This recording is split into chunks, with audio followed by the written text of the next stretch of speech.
Good morning. It is Friday the 13th. I feel like we should have special music for today. This is the Automotive State of the Union. I'm Paul J. Daly. That's Kyle Mountsier.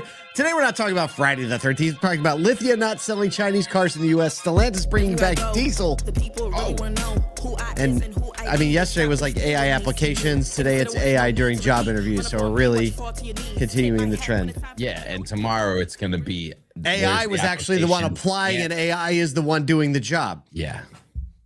An AI agent interviews an AI agent for a job. Look, that feels like a joke start. I haven't listened to the podcast yet, but apparently Elon was on another episode of I just forgot. It starts with M.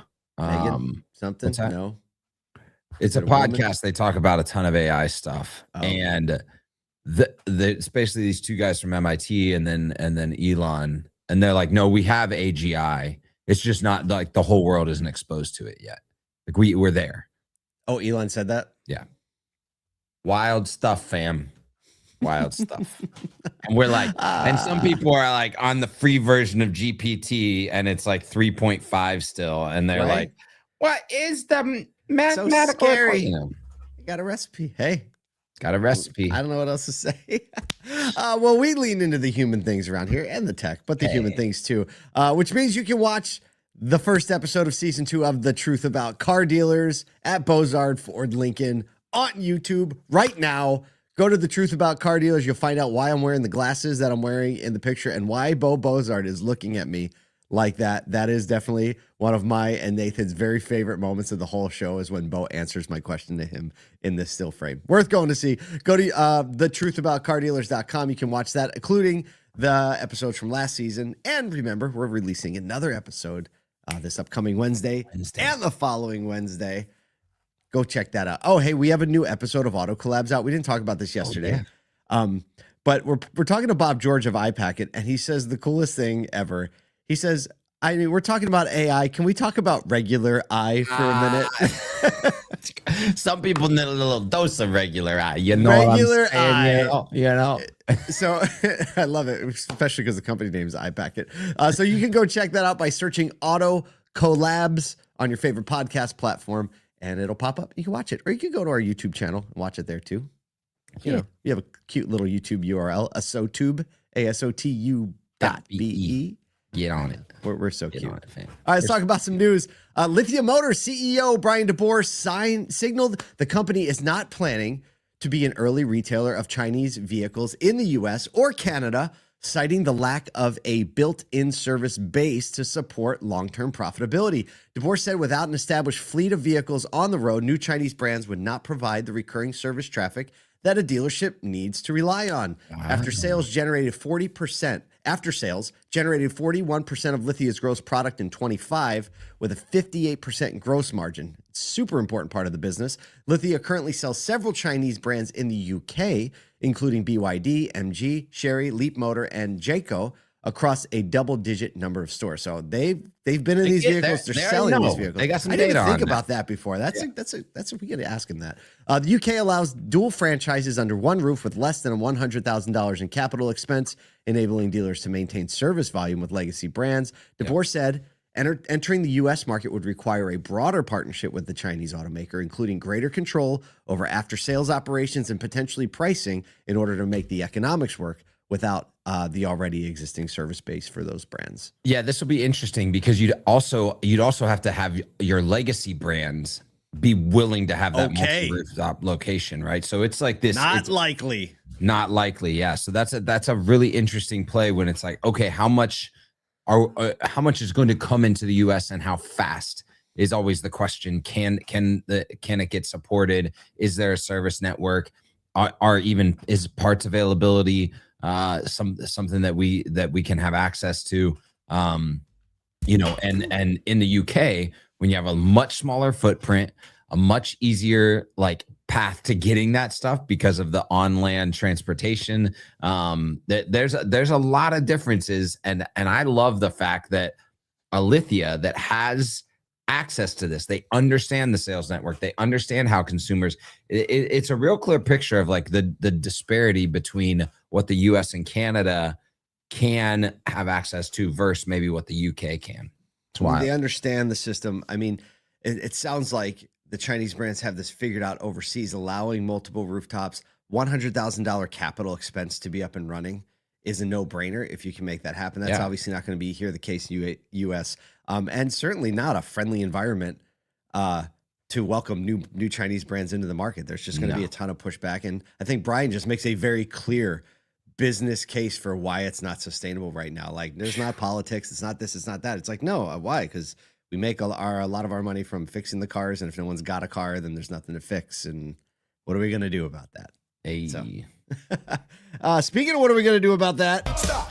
I mean, if you would have read this article a year ago, you would have thought we were making stuff up. Fallen over. Yeah. The AI was hallucinating. Stellantis is quietly reintroducing diesel engines across at least 7 models in Europe, positioning the automaker against Chinese EV competitors and responding to sustained customer demand. So diesel accounted for just 7.7% of European new car sales in 2025, compared to 19.5% for fully electric vehicles, but remains a lower cost alternative. Affordability, again, for high mileage and towing customers. The shift is signaling Europe softening emissions targets and weaker than expected EV demand.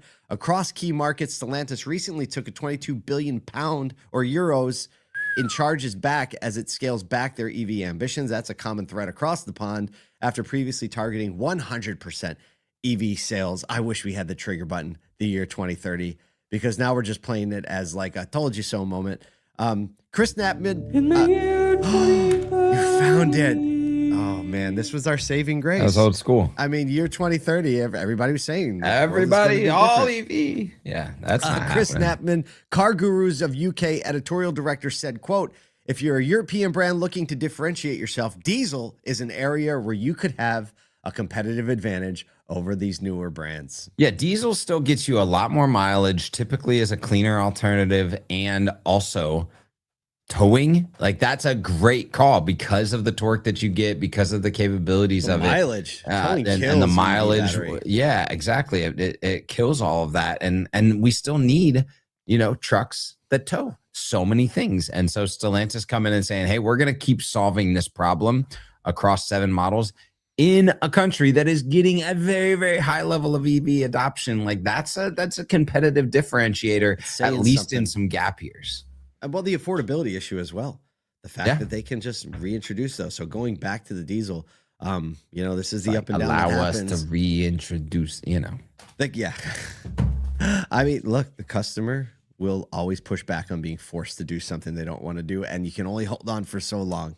There's only so many government dollars, and eventually the dam starts to break, and customers are like, actually, we're going to buy these now. And then private companies can only react, or public companies, or companies in general. Speaking of companies reacting, lots of companies. Segue. So a growing number of companies are no longer trying to even prevent candidates from using AI during interviews. They're actually encouraging it. Firms like Canva, Meta, and McKinsey are redesigning hiring processes to evaluate how well applicants work with AI tools. Canva reworked technical interviews to allow and actually expect AI use, focusing on complex problems where candidates must show how they interact with the tool, not just the output.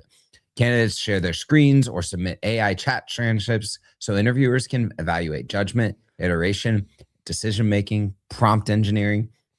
Arcade, an IT startup, now expects candidates to use AI in take-home exercises, emphasizing a candidate's taste and ability to actually refine the AI-generated work.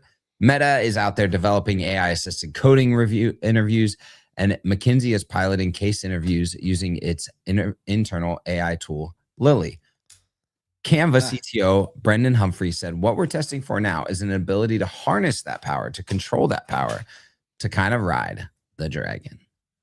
This is actually a very affirming article. I didn't know this story was in here, but this is what we talk about all the time around our halls, is that how you use AI with your personal taste and imagination are the differentiator. And now to see these front-running companies who are developing AI tools and AI uses, if you use Canva, you know how much different it is today than it was a year ago. It's unbelievable. And the reality is they're saying, no, I want to understand how you think.